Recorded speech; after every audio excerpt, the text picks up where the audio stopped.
Today on the Bronx Journal, we will explore the world of acupuncture and the role of doula. Acupuncturist Melanie Boyer talks to us about the procedures and how they're used to treat various conditions. And it's fascinating to me because I know very, very little about it, and I've always wanted to learn a lot more.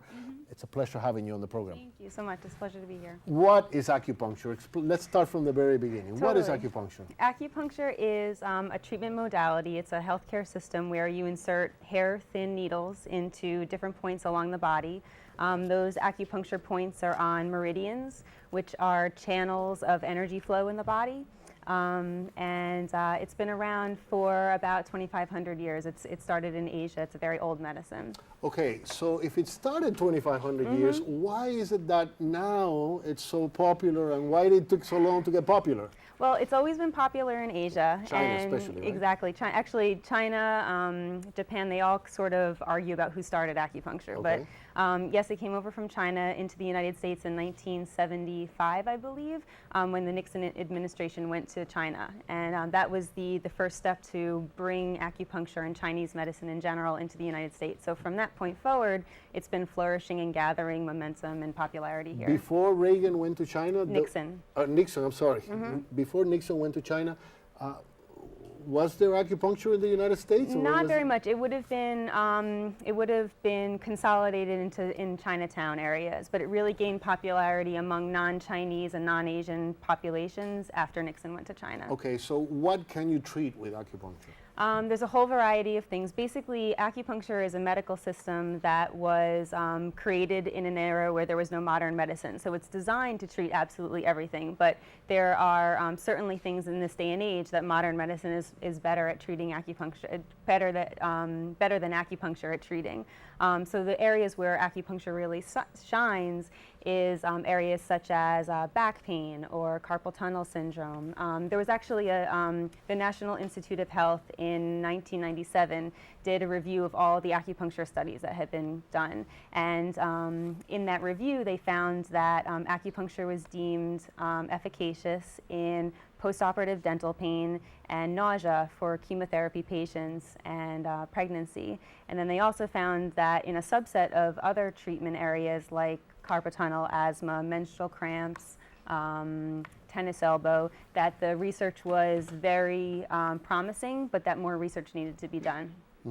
What about migraines? Migraine, absolutely. Actually, headaches is one of the things in that NIH review. Yep. So I suffer from migraines. Oh, sure. Personal interest here. Totally. How would that treatment, what would that encompass? Yeah, well, the great thing about treating headaches in general and migraines is that acupuncture goes to the root of why the body is expressing this pain. It's different than taking some type of pharmaceutical where the pain is numbed. Hopefully the pain is numbed if you're taking it, but a lot of times it actually doesn't work. But acupuncture goes to the root of why. So there are many, many different types of headaches and migraines, and they all express themselves in different areas, from premenstrual headaches to tension headaches. And the acupuncture, for example, for tension headaches, a lot of times those headaches come around like the neck and shoulders and up to the back of the head. So the acupuncture needles would be placed in the back of the head and in the neck and shoulders, and the insertion of those needles actually forces the muscles to relax. And once those muscles relax, once that tightness releases, new blood and new energy can get into the area, and the area actually heals. So it's more than just a momentary treatment and relief. It actually has a healing process as well. So, because with migraine, with my kind of migraine, yes. What they call a classic migraine, Okay. which is my eyes get blurry and all that, before I get this incredible headache.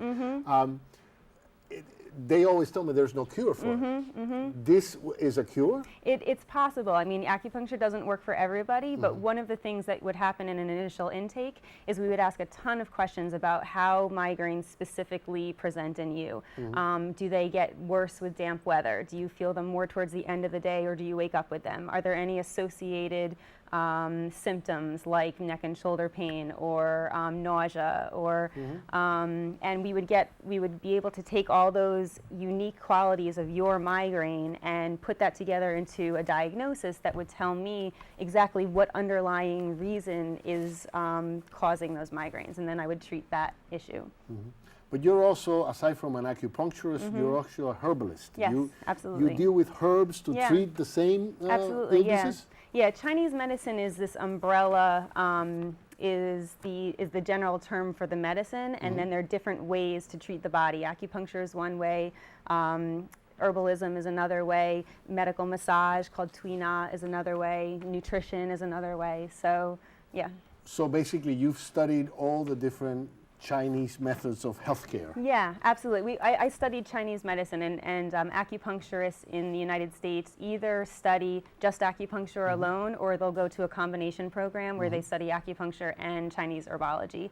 And in that program, we get a taste of some of the other modalities. It's usually not a specialization, but we'll get a taste of something called cupping or moxibustion or these other. Well, give kind me of a taste. Give us a taste. I mean, sure. What are the herbs that you use, and how are they used, and Yeah. for what purpose? Well, the unique thing about Chinese herbalism is that we work in a formulaic modality. So basically, instead of prescribing somebody single herbs, we provide formulas. They're these ancient formulas. They've been used for a couple thousand years, and they are already created, and then we take the intake that we learned from the person and we modify those standard formulas based on the individual's issues. So it's a very specialized, individualized treatment. And the herbs our materia medica is very wide. I mean, there's about 400 herbs in the standard materia medica.